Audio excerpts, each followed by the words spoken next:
उत्तर प्रदेश के किराना से Samajwadi party MP इकरा हसन ने एक तकरीब में अपने गम का इजहार किया। इन्होंने साबिक एमपी के करीबी साथी की तरफ से इस्तेमाल की गई बदसलूकी और गंदी जुबान के बारे में बात की। गौरतलब है कि हाल ही में एक वीडियो वायरल हुई थी जिसमें कुछ लोग एमपी इकरा हसन और उनके अहले खाना को गालियां देते हुए नजर आए थे। इकरा ने इन अफराद के खिलाफ शिकायत भी दर्ज करवाई तो पुलिस ने उन्हें गिरफ्तार किया, लेकिन बाद में उन्हें जमानत मिल गई। उनके साथ बदसलूकी का इल्जाम लगाने वाले अफराद बीजेपी के एक साबिक रुकने पार्लियामेंट के करीबी बताए जाते हैं। और अगर मैं खंडन करती हूँ उस लड़के का जिसने उस बहन को कुछ कहा है, मेरा सवाल माननीय पूर्व सांसद जी से है, क्या वो अपने समर्थक का खंडन करेंगे जिनसे वो मुझे गाली दिलवा रहे हैं? क्या उनके घर में बहन बेटी नहीं है?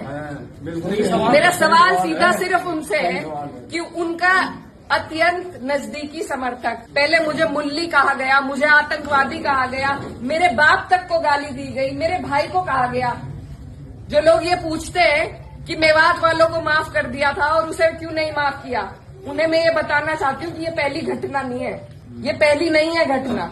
और सीधी सीधी जो गंदी गालियां दी गई हैं वो सिर्फ मेरे नहीं लगी, मुझे नहीं फर्क पड़ता, न उस व्यक्ति से पड़ता, न उसके चरित्र से पड़ता, न उसकी बोली से पड़ता, लेकिन जो संदेश समाज में जा रहा है। और मुझे खुद कप्तान साहब का फोन आया कि आप तहरीर भिजवाइए, मैंने नहीं उन्हें करा, वो भी आज यहीं पे है, कोई भी जाके उनसे ये बात पूछ सकता है, क्या मैंने उन्हें करा था कि तहरीर दो?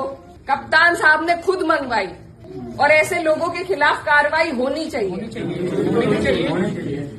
एक तरफ तो ये सरकार हमारी बहनों को एसडीएम की कुर्सी पर एक एक दिन के लिए बैठा रही है, जब उन कुर्सियों की शोभा ही नहीं रहेगी, कोई गरिमा नहीं रहेगी, तो क्या फायदा है वहां बिठा के?